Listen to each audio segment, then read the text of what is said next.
ତିନି ତୁଣ୍ଡରେ ପ୍ରବନ୍ଧର ପ୍ରଶ୍ନ ଉତ୍ତର ଆଲୋଚନା କରିବା।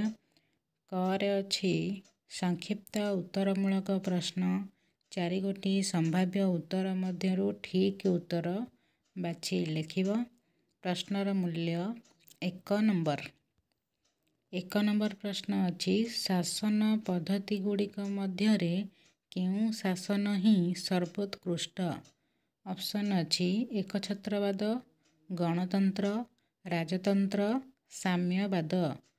ଉତ୍ତର ହେଉଛି ଗଣତନ୍ତ୍ର। 2 ନମ୍ବର ପ୍ରଶ୍ନ କେଉଁମାନଙ୍କ ଦ୍ୱାରା ପ୍ରଚଳିତ ଶାସନ ହିଁ ଗଣତନ୍ତ୍ରର ପ୍ରଧାନ ଓ ପ୍ରକୃତ ବିଶେଷତ୍ୱ ବୋଲି କୁହାଯାଇପାରେ? ଅପସନ୍ ଅଛି ଗଣଙ୍କ, ଜଣଙ୍କ, ରାଜାଙ୍କ, ମନ୍ତ୍ରୀଙ୍କ। ଉତ୍ତର ହେଉଛି ଗଣଙ୍କ। 3 ନମ୍ବର ପ୍ରଶ୍ନ ଗଣତନ୍ତ୍ର ଶାସନରେ ଲୋକେ କାହାକୁ ଶାସନ କରନ୍ତି? ଅପସନ୍ ଅଛି ପ୍ରଜାଙ୍କୁ, ରାଜାଙ୍କୁ, ନିଜେ ନିଜକୁ, ନିଜେ ଅନ୍ୟକୁ। ଉତ୍ତର ହେଉଛି ନିଜେ ନିଜକୁ। 4 ନମ୍ବର ପ୍ରଶ୍ନ କେଉଁ ଶାସନରେ ଶାସକ ଓ ଶାସିତ ଏକ ଓ ଅଭିନ୍ନ? ଅପସନ୍ ଅଛି ଗଣତନ୍ତ୍ର, ଜନତନ୍ତ୍ର, ସମୂହତନ୍ତ୍ର, ବ୍ୟକ୍ତିତନ୍ତ୍ର। ଉତ୍ତର ହେଉଛି ଗଣତନ୍ତ୍ର। 5 ନମ୍ବର ପ୍ରଶ୍ନ କେଉଁ ଶାସନରେ ପ୍ରଭୁ କିମ୍ବା ଦାସ, ଶୋଷକ କିମ୍ବା ଶୋଷିତର କଳ୍ପନା କରାଯାଇ ନପାରେ? ଅପସନ୍ ଅଛି ସମଷ୍ଟିଗତ, ବ୍ୟକ୍ତିଗତ, ଗଣତନ୍ତ୍ର, ସ୍ୱାଧୀନ। ଉତ୍ତର ହେଉଛି ଗଣତନ୍ତ୍ର। 6 ନମ୍ବର ପ୍ରଶ୍ନ ଭାରତରେ ସାମାଜିକ ନ୍ୟାୟର ସ୍ୱରୂପ କିପରି? ଅପସନ୍ ଅଛି ଲଙ୍କାରେ ହରିଶବ୍ଦ ପରି, ଢୋଲ ଭିତରେ ମୂଷା ପରି, ବାପରାଣ ଢିଙ୍କିଗିଳି ପରି, ଉଷୁନା ଧାନ ଗଜା ହେବା ପରି। ଉତ୍ତର ହେଉଛି ଲଙ୍କାରେ ହରିଶବ୍ଦ ପରି। 7 ନମ୍ବର ପ୍ରଶ୍ନ କୁସଂସ୍କାରପୂର୍ଣ୍ଣ ସାଧାରଣ ଶିକ୍ଷାବିହୀନ ସମାଜରେ କେଉଁ ଅଧିକାର ଚିଲିକା ମାଛ ପରି ସ୍ୱପ୍ନିଳ ଓ ଦୁଷ୍ପ୍ରାପ୍ୟ? ଅପସନ୍ ଅଛି ବ୍ୟକ୍ତିଗତ ଅଧିକାର, ସମ୍ପତ୍ତିଗତ ଅଧିକାର, ଭୋଟଦାନ ଅଧିକାର, ସାମାଜିକ ଅଧିକାର। ଉତ୍ତର ହେଉଛି ବ୍ୟକ୍ତିଗତ ଅଧିକାର। 8 ନମ୍ବର ପ୍ରଶ୍ନ ଗଣତନ୍ତ୍ରରେ ଜନତାର ଶାସନ କିପରି ହେବା ସ୍ୱାଭାବିକ? ଅପସନ୍ ଅଛି ପରୋକ୍ଷ, ପ୍ରତ୍ୟକ୍ଷ, ସ୍ୱପ୍ନିଳ, ଦୁଷ୍ପ୍ରାପ୍ୟ। ଉତ୍ତର ହେଉଛି ପରୋକ୍ଷ। 9 ନମ୍ବର ପ୍ରଶ୍ନ ଗଣତନ୍ତ୍ରର ମେରୁଦଣ୍ଡ କ'ଣ? ଅପସନ୍ ଅଛି ଲୋକ ପ୍ରତିନିଧି ମନୋନୟନ, ଏକକ ମନୋନୟନ, ଏକଛତ୍ରବାଦ, ସାମ୍ରାଜ୍ୟବାଦ। ଉତ୍ତର ହେଉଛି ଲୋକ ପ୍ରତିନିଧି ମନୋନୟନ। 10 ନମ୍ବର ପ୍ରଶ୍ନ ଶାସନ ସମ୍ବନ୍ଧୀୟ ଜ୍ଞାନରେ ସୁଶିକ୍ଷିତ ଭୋଟଦାତାମାନେ କ'ଣ ହେବା ପାଇଁ ଉପଯୁକ୍ତ? ଅପସନ୍ ଅଛି ଲୋକ ପ୍ରତିନିଧି, ପ୍ରଶାସକ, ଅଧ୍ୟକ୍ଷ, ମନ୍ତ୍ରୀ। ଉତ୍ତର ହେଉଛି ଲୋକ ପ୍ରତିନିଧି। 11 ନମ୍ବର ପ୍ରଶ୍ନ ଅଧିକାର ତଥା କର୍ତ୍ତବ୍ୟ ଜ୍ଞାନ ସମ୍ବନ୍ଧରେ ଅଜ୍ଞ ଦେଶର ଜନତା ଉପରେ ଗୁଣ ଅପେକ୍ଷା କ'ଣ ବିଶେଷ କାମ କରେ? ଅପସନ୍ ଅଛି ପ୍ରୋପାଗାଣ୍ଡା, ଘୋଷଣା, ରାଜକୀୟ ଢଙ୍ଗ, ସାଧୁତା। ଉତ୍ତର ହେଉଛି ପ୍ରୋପାଗାଣ୍ଡା। 12 ନମ୍ବର ପ୍ରଶ୍ନ ବିରାଡ଼ି ବୈଷ୍ଣବମାନେ ଶାସନ କ୍ଷମତା ପାଇବା ଲୋଭରେ କ'ଣ ହେବାକୁ ବାହାରି ପଡ଼ନ୍ତି? ଅପସନ୍ ଅଛି ଭଡ଼ାଟିଆ ଲୋକ, ପ୍ରତିଦ୍ୱନ୍ଦ୍ୱୀ, ଜନତାର ପ୍ରତିନିଧି, ଶାସକ। ଉତ୍ତର ହେଉଛି ଜନତାର ପ୍ରତିନିଧି। 13 ନମ୍ବର ପ୍ରଶ୍ନ କାହାକୁ ଦେଖି ଗୋସେଇଁଙ୍କ ଦେହରୁ ଗମ୍ ଗମ୍ ଝାଳ ବୋହିଗଲା? ଅପସନ୍ ଅଛି ରାଧୁ, ପାଣୁ, ଅଗାଧୁ, ସାଧୁ। ଉତ୍ତର ହେଉଛି ପାଣୁ। 14 ନମ୍ବର ପ୍ରଶ୍ନ କେତେ ବର୍ଷ ନ ପୂରିଲେ ତମର ବୁଦ୍ଧି ହୁଏ ନାହିଁ ବୋଲି ଗୋସେଇଁ ମହାରାଜ ପାଣୁକୁ କହିଛନ୍ତି? ଅପସନ୍ ଅଛି 80, 50, 60, 70। ଉତ୍ତର ହେଉଛି 60। 15 ନମ୍ବର ପ୍ରଶ୍ନ କାହାକୁ ଦେଖି ପୁରୋହିତଙ୍କ ଛାତିରେ ପବନ ଅଟକି ଗଲା? ଅପସନ୍ ଅଛି ରାଧୁ, ଅଗାଧୁ, ଶ୍ୟାମ, ଦାମ। ଉତ୍ତର ହେଉଛି ରାଧୁ। 16 ନମ୍ବର ପ୍ରଶ୍ନ ଚାରି ହାତ ଠେଙ୍ଗା ଧରି ଥିବା ବିରାଟକାୟ ପୁରୁଷଟି କିଏ? ଅପସନ୍ ଅଛି ଅଗାଧୁ, ରାଧୁ, ମଧୁ, ଫଗୁ। ଉତ୍ତର ହେଉଛି ଅଗାଧୁ। 17 ନମ୍ବର ପ୍ରଶ୍ନ ଆଜିର ଶିକ୍ଷିତ ଭୋଟଦାତାମାନେ ଭୋଟ ଦେବାକୁ କ'ଣ ହୋଇଥାନ୍ତି? ଅପସନ୍ ଅଛି ଉଦାସୀନ, ତତ୍ପର, ସଚେତନ, ଅଚେତନ। ଉତ୍ତର ହେଉଛି ଉଦାସୀନ। 18 ନମ୍ବର ପ୍ରଶ୍ନ ଆଜିର ଜନତା ଜନାର୍ଦ୍ଦନ କାହା ପରି ଓଠ ଚାଟି ତରାଜୁ ଧରିଥିବା ପ୍ରତିନିଧିମାନଙ୍କୁ ଅନାଇ ରହିଛନ୍ତି?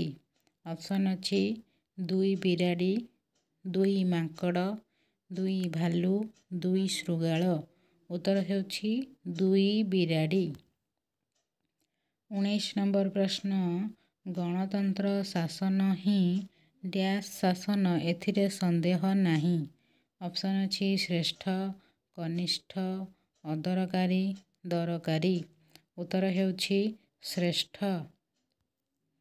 20 ନମ୍ବର ପ୍ରଶ୍ନ ଗଣତନ୍ତ୍ର ଶାସନରେ ଆମର ଆଜି ଏ ଅବସ୍ଥା ପାଇଁ କିଏ ଦାୟୀ? ଅପସନ୍ ଅଛି ଦେଶ, ଜନତା, ଆମେ, ଆପଣମାନେ। ଉତ୍ତର ହେଉଛି ଆମେ। ଖରେ ଅଛି ସଂକ୍ଷିପ୍ତ ଉତ୍ତରମୂଳକ ପ୍ରଶ୍ନ।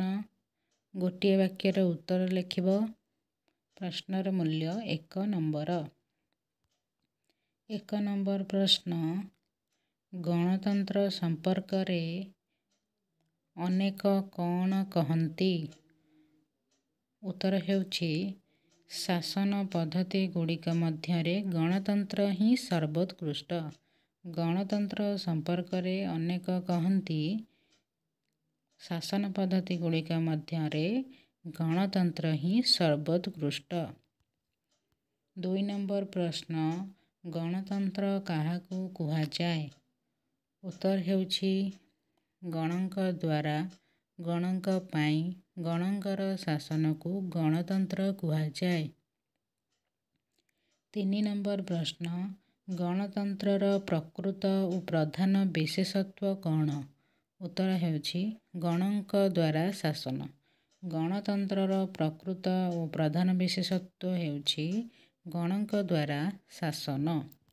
4 ନମ୍ବର ପ୍ରଶ୍ନ କେଉଁ ଶାସନରେ ଲୋକେ ନିଜେ ନିଜକୁ ଶାସନ କରନ୍ତି?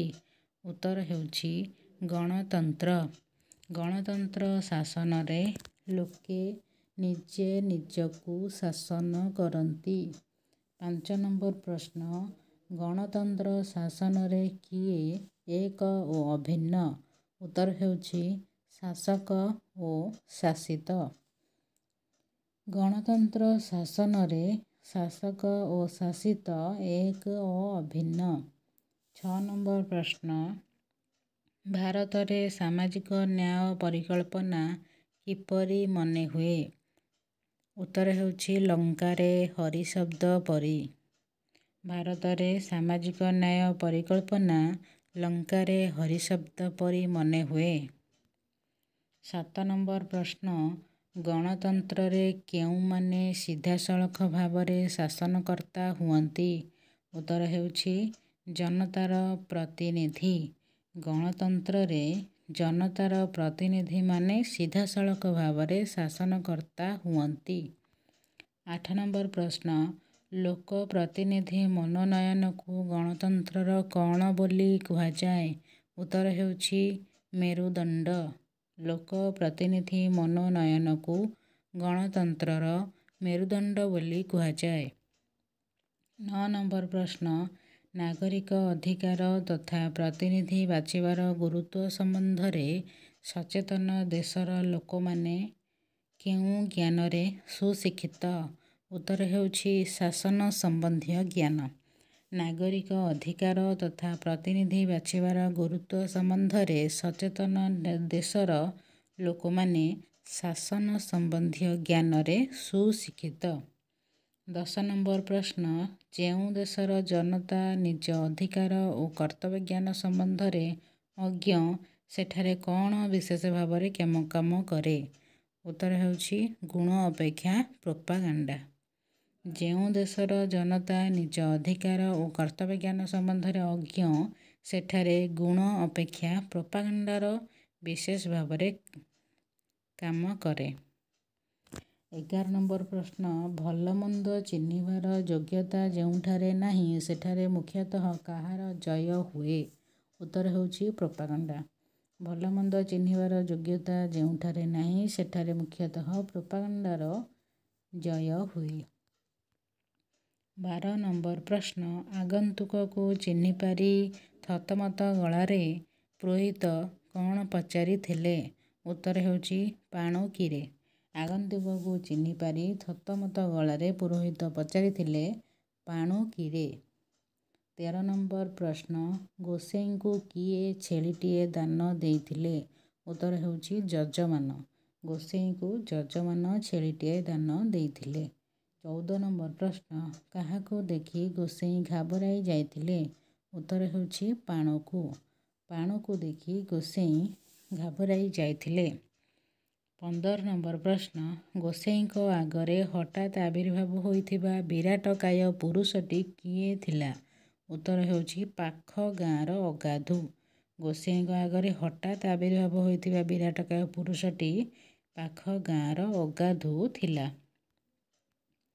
16 ନମ୍ବର ପ୍ରଶ୍ନ, ଆଜି ଆମ ଦେଶରେ ଅଗଣିତ ପାଣୁ, ରାଧୁ ଓ ଅଗାଧୁ କେଉଁ ଉଦ୍ଦେଶ୍ୟରେ ବାହାରିଛନ୍ତି?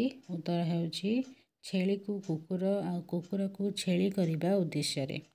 ଆଜି ଆମ ଦେଶରେ ଅଗଣିତ ପାଣୁ, ରାଧୁ ଓ ଅଗାଧୁ ଛେଳିକୁ କୁକୁର ଆଉ କୁକୁରକୁ ଛେଳି କରିବା ଉଦ୍ଦେଶ୍ୟରେ ବାହାରିଛନ୍ତି। 17 ନମ୍ବର ପ୍ରଶ୍ନ, ଅନେକ କ୍ଷେତ୍ରରେ ପାଣୁ, ରାଧୁ ଓ ଅଗାଧୁମାନଙ୍କର ଜୟ ହେବାର କାରଣ କ'ଣ? ଉତ୍ତର ହେଉଛି ଶିକ୍ଷିତ ଭୋଟଦାତାମାନଙ୍କ ଉଦାସୀନତା। ଶିକ୍ଷିତ ଭୋଟଦାତାମାନଙ୍କ ଉଦାସୀନତା ପାଇଁ ପାଣୁ, ରାଧୁ ଓ ଅଗାଧୁମାନଙ୍କର ଜୟ ହେଉଛି। କାରଣ ହେଉଛି ଶିକ୍ଷିତ ଭୋଟଦାତାମାନଙ୍କ ଉଦାସୀନତା। 18 ନମ୍ବର ପ୍ରଶ୍ନ, ଗୁଣହୀନ ଓ ନୀତିହୀନ ପ୍ରତିନିଧିମାନେ କିପରି କ୍ଷମତା ପାଉଛନ୍ତି? ଉତ୍ତର ହେଉଛି ପ୍ରଚାର ଶକ୍ତି ବଳରେ। ଗୁଣହୀନ ଓ ନୀତିହୀନ ପ୍ରତିନିଧିମାନେ ପ୍ରଚାର ଶକ୍ତି ବଳରେ କ୍ଷମତା ପାଉଛନ୍ତି। 19 ନମ୍ବର ପ୍ରଶ୍ନ, ଗୁଣହୀନ ଓ ନୀତିହୀନ ପ୍ରତିନିଧିମାନେ ବିବାଦୀ ଜନତାଙ୍କ ମଧ୍ୟରେ କେଉଁ ନ୍ୟାୟରେ ସୁବିଧା ବାଣ୍ଟୁଛନ୍ତି? ଉତ୍ତର ହେଉଛି ମାଙ୍କଡ଼ ଦୁଇ ବିରାଡ଼ିଙ୍କ ମଧ୍ୟରେ ପିଠା ବାଣ୍ଟିଲା ନ୍ୟାୟରେ। ଗୁଣହୀନ ଓ ନୀତିହୀନ ପ୍ରତିନିଧିମାନେ ବିବାଦୀ ଜନତାଙ୍କ ମଧ୍ୟରେ ମାଙ୍କଡ଼ ଦୁଇ ବିରାଡ଼ିଙ୍କ ମଧ୍ୟରେ ପିଠା ବାଣ୍ଟିଲା ନ୍ୟାୟରେ ସୁବିଧା ବାଣ୍ଟୁଛନ୍ତି। 20 ନମ୍ବର ପ୍ରଶ୍ନ, ଜନତା ଜନାର୍ଦ୍ଦନ କାହାପରି ଓଠ ଚାପି ପ୍ରତିନିଧିମାନଙ୍କୁ ଅନାଇ ରହୁଛନ୍ତି? ଉତ୍ତର ହେଉଛି ଦୁଇ ବିରାଡ଼ିଙ୍କ ପରି। ଜନତା ଜନାର୍ଦ୍ଦନ ଦୁଇ ବିରାଡ଼ିଙ୍କ ପରି ଓଠ ଚାପି ପ୍ରତିନିଧିମାନଙ୍କୁ ଅନାଇ ରହୁଛନ୍ତି। 21 ନମ୍ବର ପ୍ରଶ୍ନ, ନେତାମାନଙ୍କର ରାଜନୈତିକ ପଟ ପରିବର୍ତ୍ତନ ପରେ କେଉଁ ଖେଳ ଆରମ୍ଭ ହୁଏ? ଉତ୍ତର ହେଉଛି ବାଉଁଶ ରାଣୀ ଖେଳ। ନେତାମାନଙ୍କର ରାଜନୈତିକ ପଟ ପରିବର୍ତ୍ତନ ପରେ ବାଉଁଶ ରାଣୀ ଖେଳ ଆରମ୍ଭ ହୁଏ। 22 ନମ୍ବର ପ୍ରଶ୍ନ, ମେଣ୍ଢାଶାଳ ଭିତରେ ଗଧିଆ କେଉଁ ପୋଷାକରେ ରହେ? ଉତ୍ତର ହେଉଛି ମେଣ୍ଢାର ପୋଷାକରେ। ମେଣ୍ଢାଶାଳ ଭିତରେ ଗଧିଆ ମେଣ୍ଢାର ପୋଷାକରେ ରହେ। 23 ନମ୍ବର ପ୍ରଶ୍ନ, କେଉଁ ଶାସନ ଶ୍ରେଷ୍ଠ ଶାସନ ବୋଲି ଲେଖକ କହିଛନ୍ତି? ଉତ୍ତର ହେଉଛି ଗଣତନ୍ତ୍ର। ଗଣତନ୍ତ୍ର ଶାସନ ଶ୍ରେଷ୍ଠ ଶାସନ ବୋଲି ଲେଖକ କହିଛନ୍ତି। 24 ନମ୍ବର ପ୍ରଶ୍ନ, ଗଣତନ୍ତ୍ରରେ ଆମର ଆଜିର ଅବସ୍ଥା ପାଇଁ କାହାକୁ ଦାୟୀ କରାଯାଇଛି? ଉତ୍ତର ହେଉଛି ଆମେ ନିଜେ। ଗଣତନ୍ତ୍ରରେ ଆମର ଆଜିର ଅବସ୍ଥା ପାଇଁ ଆମେ ନିଜେ ହିଁ ଦାୟୀ। 25 ନମ୍ବର ପ୍ରଶ୍ନ, ଗଣଶିକ୍ଷା ଓ ଗଣଚେତନାର ଅଭାବ ଥିବା ଯାଏଁ କାହାର ସଫଳତା ଆଶା କରିବା ବିଡ଼ମ୍ବନା। ଉତ୍ତର ହେଉଛି ଗଣତନ୍ତ୍ର। ଗଣଶିକ୍ଷା ଓ ଗଣଚେତନାର ଅଭାବ ଥିବା ଯାଏଁ ଗଣତନ୍ତ୍ରର ସଫଳତା ଆଶା କରିବା ବିଡ଼ମ୍ବନା। ଧନ୍ୟବାଦ।